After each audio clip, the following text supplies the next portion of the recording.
जिस भाजपा को आप लोग इतना ताकतवर समझते हैं, यह देश मान रहा है, अमित शाह, मोदी वगैरह, अगर आप इनको गहराई से, करीब से अगर देखना, जानना, समझना चाहेंगे तो आपको पता चलेगा कि जहां पर इनके खिलाफ लोग या राजनीतिक दल खड़े होकर मजबूती से चुनाव लड़े और इनको हरा दिया, वहां पर कभी इनकी हिम्मत नहीं हुई फिर से खड़ा होकर चुनाव लड़ने की।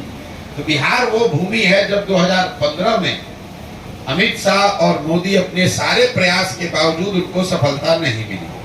और वो जो डर है, वो इतना बड़ा डर है हारने का। जब आपको ज्यादातर जगह पर आसान जीत मिलती है, तो कहीं पर जब आप हार जाते हैं तो आप उससे डरते बहुत ज्यादा है। तो कहीं ना कहीं भाजपा को ये डर है, भाजपा की लीडरशिप को, कि बिहार की जो राजनीतिक मैं कहूँगा पृष्ठभूमि है, यहाँ का जो सोशल फैब्रिक है, जो यहाँ समाजवाद की जड़ें हैं, वो इतनी मजबूत हैं या इतनी गहरी हैं कि भाजपा के लिए इतना आसान नहीं है कि पूरे बिहार को अपने एक मोदी के स्लोगन पर जीत लिया जाए। ऐसा उनको लगता है। सच्चाई क्या है ये तो भगवान जाने, लेकिन ऐसा उनको लगता है। इसीलिए वो इस तरह के गठबंधन, जैसे नीतीश कुमार के लिए अभी कुछ महीना पहले आकर यही अमित शाह ने मंच से खड़े होकर कहा कि बिहार की जनता, एक एक आदमी सुन लीजिए, चुनाव से पहले या बाद किसी भी हालत में नीतीश कुमार को वापस नहीं लिया जाएगा।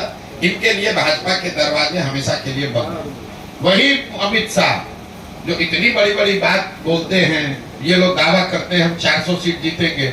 नीतीश कुमार जैसा आदमी, जो कि बिहार में रहने वाला साधारण राजनीतिक समझ रखने वाला आदमी, भी जानता है कि नीतीश कुमार के राजनीतिक वजूद बिहार में अब कोई बहुत मजबूत नहीं है। ये उनके राजनीति का अंतिम दौर है। लेकिन अगर वो भी वापस आ रहे हैं तो भाजपा को उसको मानने, स्वीकार करने में कोई दिक्कत नहीं है।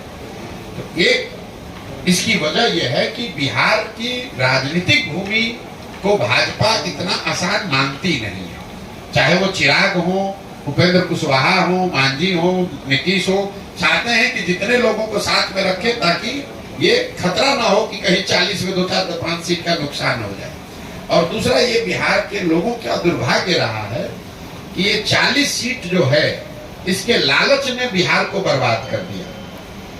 विश्व के स्तर पर अफ्रीका के बारे में बात कही जाती है कि अफ्रीका के जिन देशों में बहुत ज्यादा खनिज है, वहां पर सबसे ज्यादा गरीबी है। उसको मिनरल कर्स कहा जाता है, क्योंकि वहां इतना खनिज है कि उसी को लूटने के लिए, उससे कमाने के लिए दुनिया भर के लोग जाकर वहां लूटपाट मचाते हैं। उसी तरह बिहार की हालत है।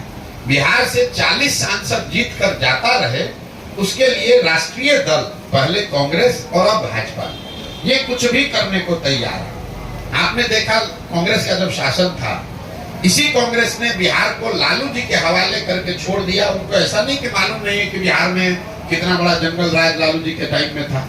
ऐसा तो नहीं मालूम है कि उनको कांग्रेस को पता नहीं था कि बिहार सबसे गरीब और पिछड़ा राज्य था। मनमोहन सिंह जी इतने बड़े इकोनॉमिस्ट थे, उनको ये पता नहीं था कि बिहार में कितनी परेशानी बदहाली है। इसके बावजूद उन लोगों ने लालू जी को अपने कंधे पर बैठा कर रखा, क्योंकि वो चाहते थे कि बिहार से 20, 25, 30 सांसद जीतकर यूपीए की सरकार को मदद करते रहे।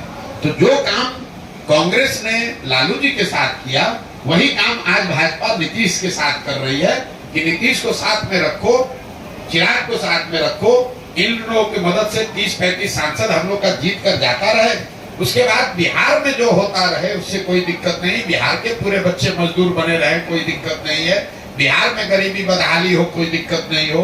बिहार के बच्चे जब गुजरात जाए तो उसको बिहारी कहकर उसका मजाक उड़ाए, गाली दे, लेकिन बिहार से 35-40 सांसद हम लोग का जीत कर जाता रहे। ये जो सोच है, ये जो लालच है, यही इन चीजों को कराता है।